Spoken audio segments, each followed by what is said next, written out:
कुछ बातें आप सभी के साथ शेयर करने का मौका मिला है। स्पेशली अहमदाबाद से आना हुआ था, पेरेंटिंग प्रोग्राम्स हम कर रहे थे। सडनली कल सर ने कहा कि सर क्यों नहीं हम टीचर्स के साथ भी एक छोटा सा टॉक रखें, ताकि आपके पास जो भी नॉलेज है, इंसाइट्स है, जैसे यहाँ पर भी आप सभी टीचर्स जो एक्सपीरियंस टीचर्स है, हो सकता है आपका मुझसे भी ज़्यादा एक्सपीरियंस है और मैं आपसे कुछ चीज़ें सीख सकूँ। और मैं जो पिछले 14 सालों से अलग अलग स्टेट्स में, सिटीज़ में ट्रेनिंग दे रहा हूँ, वहाँ से मैंने कुछ सीखा है, तो वो मैं आपके साथ शेयर कर सकूँ और आपके कुछ इंसाइट्स मुझे, ताकि वो हम कहीं और भी आगे जाकर शेयर कर सकें। तो that can be a win-win learning model for me and for all of you. तो ये सेशन हमने जो ऑर्गेनाइज किया है, जिसका हमने नाम दिया है आर्ट ऑफ टीचिंग, बिकॉज मेरा ये मानना है कि टीचिंग एक कला है और कला को हमेशा एक नेक्स्ट लेवल पे पहुंचाया भी जा सकता है। जैसे शिल्प का एक शिल्प बनाता है, बेस्ट कृति उसकी बनती है, लेकिन जब उसे वापस कुछ नया काम मिलता है तो उसे और बेहतर भी किया जा सकता है। तो ये भी एक कला है। आप जो कर रहे हैं उससे कोई कंप्लेंट नहीं है, you are doing really very good. And to be very honest, जब मैं यहाँ पर आया, यहाँ का मैंने मैनेजमेंट देखा, आप लोगों के बच्चे के डिसिप्लिन देखे, एक बार मैं आप सभी के लिए जोरदार क्लैपिंग्स करता हूँ। ये वेरी गुड वर्क, जो डिसिप्लिन आपने मेंटेन किया है, so I really appreciate all over the management. और प्लस जितनी भी एक्टिविटीज बच्चों ने की, लिटरली मैं उत्कर्ष सर से बता रहा था, मैं आपको बता रहा था कि मुझे पता काफी बार नहीं चला कि बच्चे डेमो देने के बाद पेरेंटिंग प्रोग्राम शुरू हो रहे हैं कब चले गए बाहर। तो वो हमेशा जब आप अच्छे से ट्रेन करते हैं तो डिसिप्लिन अपने आप वो चीज़ें दिखती है। So you guys are really very doing good. सो आज मेरे पास नॉलेज है, वो मैं शेयर करना चाहता हूँ आपसे, ताकि एज अ टीचर आप अपने आर्ट को एक नेक्स्ट लेवल पर लेकर जा सकें। और आई कैन से दैट अगर आप पेरेंट हैं तो उसको भी आप एक नेक्स्ट लेवल पर लेकर जा सकें। तो शुरुआत में करूँगा एक क्वेश्चन के साथ। आप में से कितने टीचर्स हैं जिन्होंने मेरा पेरेंटिंग वाला सेशन है उसे अटेंड किया है? I want to know just.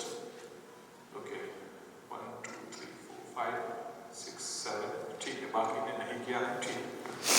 सो चलिए शुरुआत करते हैं। एज अ टीचर जब हम, अच्छा मैं यहाँ पर जो भी बातें बताऊँ, जरूरी नहीं है कि हर एक बातें आप फेस कर रहे हो सकता है फ्यूचर में फेस करनी पड़े, हो सकता है हम फेस कर रहे हैं। तो मेरी यहाँ पर कुछ बातें ऐसी भी होगी, आपको लगेगा सर ये तो आप मुझे पेच करके सुना रहे हैं, तो अपने आप पर बस मत ले लीजिएगा। बट हाँ, अगर आपको लग रहा है ऐसा, मतलब कहीं पर हमें अपने अंदर में सुधार की जरूरत भी हो सकती है, सो उसे पॉजिटिव मैनर में लिया जाए। और मैं हमेशा कहता हूँ इंसान चाहे वो हर एक जगह से सीख सकता है। यस नो, छोटे बच्चों से भी हमें सीखने को मौका मिलता है। तो ऐसा हो सकता है आप उससे एज में बड़े हैं, एक्सपीरियंस में बड़े हैं, बच्चों के साथ शायद आप ज्यादा टाइम रहते हैं, बट मैं भी कहीं ना कहीं ऑब्जर्वेशन में मैं रहता हूँ। जो चीजें मेरे पास है, शायद आप अगर यहाँ से ओपन रहेंगे तो ही वो चीजें सीख पाएंगे। अगर यहाँ से दरवाजे बंद हैं तो शायद सीखना मुश्किल हो जाएगा। यस नो, काफी बार क्या है कि मैं भी तो पढ़ाता हूँ अब इतने सालों में, then we can do learning, so this is very important कि आप लर्निंग के लिए तैयार हैं। तो एक नॉर्मली टीचर्स में प्रोग्राम में शुरुआत ऐसे करता हूँ कि एज अ टीचर जब हम बच्चों को पढ़ा रहे हैं, टीचिंग्स कर रहे हैं, या फिर पेरेंटिंग प्रोग्राम में भी कहता हूँ एज अ पेरेंट, जब आप अपने बच्चे की परवरिश करते हैं तो बहुत सारे प्रॉब्लम हम फेस करते हैं। हो सकता है आजकल के बच्चे, आजकल की पीढ़ी, इनके अंदर भी गुस्सा बहुत दिखता है, राइट? या फिर हो सकता है कि बच्चे जो है वो रिस्पेक्ट नहीं करते। पहले के समय में टीचर को बहुत मान सम्मान आदर दिया जाता था कि जो आज नहीं मिलता है। या फिर हो सकता है बच्चे होमवर्क नहीं करते, हम टीचर्स को चाहिए कि वो होमवर्क करेंगे तो उनके लिए अच्छा है, but still they are not doing homework, हमें कंप्लेन करनी पड़ती है। काफी बार पेरेंट्स का भी सपोर्ट नहीं मिलता है एंड फिर हमें लगता है कि अब हम भी क्या करें। ऐसे प्रॉब्लम्स कहीं ना कहीं अलग अलग एज ग्रुप में आपने अलग अलग प्रॉब्लम्स को देखा होगा, राइट? बच्चे मुफ्त करके आते हैं तो प्रॉपर तरीके से नहीं किया हुआ है, ऐसे भी प्रॉब्लम्स आपने देखे होंगे। या फिर हो सकता है कि कंसंट्रेशन प्रॉब्लम आपने देखा होगा कि कोविड के बाद बच्चे क्लास में बैठ नहीं पा रहे अच्छे से, उनका अटेंशन लेवल कम हो चुका है।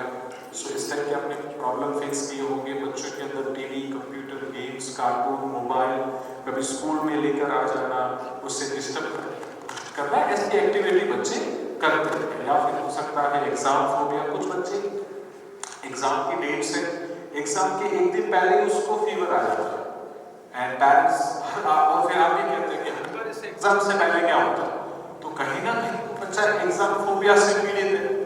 दिस इज आवर ड्यूटी कि हम उसकी हेल्प करें, राइट। साथ ही साथ हो सकता है कॉन्फिडेंस प्रॉब्लम, और इस टाइप के काफी सारे प्रॉब्लम्स जब आते हैं तो हम नॉर्मली क्या करते हैं। मान लीजिए आप एज अ पेरेंट हैं, बच्चा बहुत टीवी देखता है, या फिर आप एज अ टीचर, हम नॉर्मली क्या करते हैं ना, पहले हम बच्चों को प्यार से समझाते हैं, बेटा ऐसा नहीं करते। अब बच्चा समझता नहीं है तो नॉर्मल पेरेंट या टीचर, बिकॉज चाइल्ड साइकोलॉजी सबके लिए कॉमन है, वो क्या करते हैं, दूसरी चीज करते हैं, हम उस पर गुस्सा करते हैं, थोड़ा आवाज लाउड होता है हमारा, और फिर जब हम उसे गुस्सा करते हैं तो भी जो रिजल्ट हमें चाहिए वो हमें मिलता नहीं है। तो फिर हम तीसरे स्टेप पर आगे बढ़ते हैं, इसको पनिशमेंट। हम बच्चों को कुछ सजा करते हैं, मारते हैं। पनिशमेंट दो प्रकार की हो सकती है, एक फिजिकल, एक मेंटल, या फिर कुछ एक्टिविटी बेस्ड भी पनिशमेंट हो सकती है। बट मोस्ट प्रोबेबली पेरेंट्स और टीचर्स, पहले के teachers specially punishment physical punishment किया करते थे, जो अब गवर्नमेंट ने हमें अलाउ किया नहीं है, हमारे हाथ कहीं ना कहीं बांधे हुए हैं, राइट। और अगर हम वो पनिशमेंट दे तो चैलेंजेस में भी फेस करने पड़ते हैं, तो हम नॉर्मली इसे अवॉइड करते हैं। अब ये चीजें करते हैं, सवाल ये होता है कि पेरेंट्स तो करते हैं, अपने बच्चे को मारते हैं, भले हम नहीं मारते, क्या उनको रिजल्ट मिलता है? क्या बच्चा होमवर्क करने बैठ जाता है? पनिशमेंट देने के बाद, गुस्सा करने के बाद एक दो बार बैठेगा, बाद में वापस वैसा का वैसा। अब वो ऐसा क्यों करता है? क्योंकि सिंपल चीज है, we know our child very well but we don't know their psychology. बच्चे की साइकोलॉजी यदि हम समझे एज ए टीचर तो हम क्लासरूम में अच्छा माहौल बना पाएंगे। बच्चों की साइकोलॉजी अगर आज मैं आपको बताऊंगा एज ए पेरेंट आप समझ लेंगे तो आप अपने बच्चे की भी परवरिश काफी अच्छे से कर पाएंगे। और आज मैं बहुत ही लाइट जा रहा हूं, मैं आप सभी को रिकमेंड करता हूं, पॉसिबल हो तो कल या तो परसों जब मैं पेरेंटिंग प्रोग्राम को पेरेंटिंग की प्रोग्राम की तरह लेता हूं, यदि आप एक पेरेंट है तो टीचर की माइंडसेट को छोड़कर जब भी पॉसिबल हो एक बार वो पेरेंटिंग प्रोग्राम हस्बैंड वाइफ दोनों जरूर अटेंड कीजिए। This is very important for our child, जब उनकी परवरिश हो रही है। बट यहाँ पर हम आज देखने की कोशिश कर रहे हैं on the perspective of the teachers. बाकी रूल तो दोनों जगह सिमिलर है, मैं एग्जाम्पल थोड़े टीचिंग बेस्ड दूंगा, बट ये रूल आप अगर समझना चाहते हैं एज अ पेरेंट तो आप कल या परसों जब भी आपकी एबिलिटी है आप जरूर अटेंड कीजिए। अब ये मैं कहता हूँ कि हमको चाइल्ड साइकोलॉजी नहीं मालूम, तो चाइल्ड साइकोलॉजी के 3 बेसिक रूल्स हैं जो आपको हमेशा याद रखने हैं when you are a teacher. The first rule is child reflects what they see. बच्चे हमेशा जो देखते हैं वो करते हैं, क्योंकि हमारे माइंड का नियम है, हमारा माइंड जो देखता है वो करता है और जो सुनता है वो भूल जाता है। चलिए इसका एक छोटा सा एक्सपेरिमेंट करते हैं। मैं जब आपको कहूं तब आपको आपका राइट हैंड जो है अपनी आंखों के सामने ऐसे करना है, राइट हैंड, राइट। सभी लोग आंखों के सामने। अब इसे जैसे घड़ी घूमती है ना वैसे गोल गोल घुमाइए, या round wise, clockwise, very good, anti clockwise, उल्टी घड़ी, वंडरफुल, लेफ्ट, टीचर है फिर भी गलती हो जाती है बस, right, left, right, up, down, up, down, इसे अपने नेक पर रखिए। नेक इधर नहीं होता, इधर होता है। काफी टीचर्स ने काफी अच्छे से किया, बट आपने देखा कि काफी बार हमसे कुछ गलती भी हुआ। क्यों? क्योंकि हमने जो देखा वो, मैंने जो बोला वो नहीं किया, और जो मुझे नहीं देख रहे थे ना उन्होंने सीधा यहां पर भी रखा। Yes no? तो हमेशा याद रखिएगा कि जब कुछ दिख रहा है ना, इस बच्चा या इंसान, हम तुरंत उसको कॉपी करते। वो बंदर वाला कहानी याद है जब हम छोटे थे या बच्चों को पढ़ाते, वो टोपी वाला जंगल, राइट? और हम भी तो बंदर से आए हैं अपग्रेड होकर। तो आज भी वो क्वालिटी है हमारे अंदर कि हम भी कॉपी करके ही सीखेंगे। इसीलिए आजकल के बच्चे फिल्म्स देखते हैं और उसको एडप्ट करने की कोशिश करते हैं। Yes no? आपने ऑब्जर्व किया होगा कि जो अगर आप आपके स्टूडेंट के फेवरेट टीचर है तो वो घर पे जाके आपके जैसा बनने की कोशिश करता है। Yes no? उसी तरह पढ़ाने की, आप ही के स्टाइल को कॉपी करेगा, या फिर टीचर्स डे पर वो आप ही की तरह तैयार होकर आएगा एंड ही विल ट्राई कि मैं वैसा ही करूं या मैं आपके जैसा बनूं। मतलब वो आपको उसके दिमाग में रोल मॉडल भी बना लेता है। Yes no? तो जरा सोचिए कि कोई बच्चा आपको रोल मॉडल भी बना लेता है तो उसके दिमाग में आपकी अहमियत कितनी होगी। तो आपको भी तो वो बच्चा देख रहा है। Yes no? और वो आपसे कितना सब कुछ सीख रहा है। आप जो बोलते हैं, आप तो टीचर हैं तो वो थोड़ा बहुत सीखता है, लेकिन बच्चे आपको देखकर बहुत कुछ सीख लेते हैं। तो when we understand this basic rule कि child reflects what they see, तो हम चाहते हैं अगर अच्छी सोसाइटी का निर्माण करना, अच्छे बच्चों का निर्माण करना, क्योंकि पढ़ाना ये एक पार्ट है टीचर का, लेकिन एक गुरु बनना है यदि किसी के जीवन का, तो ये भी हमारा ही पार्ट है कि हम एक अच्छे समाज का निर्माण करें। तो उसके लिए हम भी अपने अंदर कुछ एक्स्ट्रा चीजें डेवलप करें, और वो यहाँ से शुरू होती है। चाइल्ड रिफ्लेक्ट्स व्हाट दे सी। अगर हम एक अच्छे टीचर, अच्छे इंसान बनेंगे तो वो भी एक अच्छा बच्चा।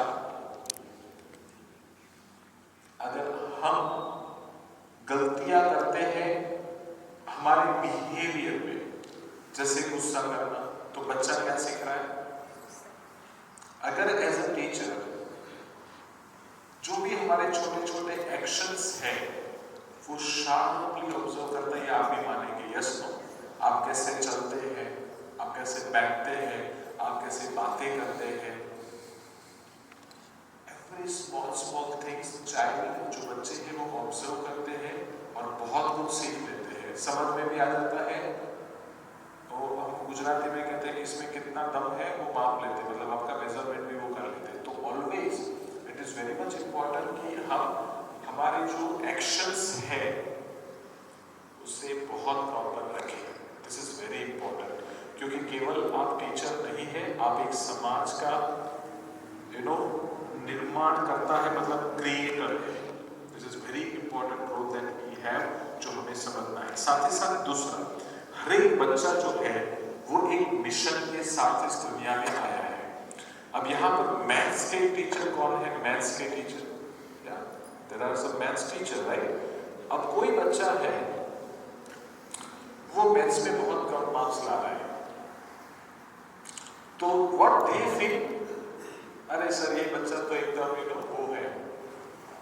ऐसा नहीं है, उसका जन्म कुछ और चीज के लिए हुआ है। वैसे अब आप समझदार है, हर एक सब्जेक्ट वाइज ही हो सकता है। तो हमारा काम है, भले उसका जन्म किसी और चीज के लिए हुआ है, तो पहले तो हमारे माइंड में हमने क्या सोच लिया, सर ये बच्चा तो बहुत वो वीक नहीं है, वो मजबूती है, तो उसका जन्म किसी और चीज के लिए हुआ है, तो उसका फोकस उधर है। तो एज अ ट्यूटर हमें और ध्यान देना है और उसको वो चीज और आसान बना के कुछ ट्रिक्स से भी उसे याद करवाई जा सकती है। Yes no? सो छोटी छोटी बातें हैं, बट उसको आपको समझना है। और कहीं पर आपको लगे कि हाँ सर मुझे अपने टीचिंग में इस पॉइंट को करने की जरूरत है, आपके पास कुछ लिखने के लिए हो, आप जरूर नोट कर सकते हैं and I am giving permission. आपको कोई पॉइंट यहाँ पर अच्छा लगे, if you want to take photograph of it, तो आप वो भी ले सकते हैं, बट बेटर होगा कुछ लिखे, ताकि लिखेंगे तो वो दिमाग पर चले जाएगा, और फोटो होगा तो शायद वापस देखने का टाइम मिले ना मिले, ultimate is your choice, you can do. Third thing is seeds. बच्चे जो है वो एक बीज के समान है। अगर एक बीज को सही वातावरण मिले तो वो बड़ा पेड़ बन सकता है। मैं यहाँ पर स्क्रीन के सामने यहाँ पर कुछ बीज रखता हूँ, क्या बता सकते हैं ये किस चीज के बीज है या कितना बड़ा पेड़ बनेगा? Can you see? कोई बता सकते हैं किस चीज के बीज है? Any idea? क्या आप ये बीज देखकर अंदाजा भी लगा सकते हैं कि कितना बड़ा पेड़ बनेगा? अच्छा, ये बीज इसमें से एक उठाकर मैं यहाँ पर रख दूं तो क्या बड़ा पेड़ बनेगा? पर पावर तो है उसके अंदर, ये सुन लो, तो बड़ा पेड़ नहीं बनेगा। क्यों? उसको क्या चाहिए? एनवायरनमेंट।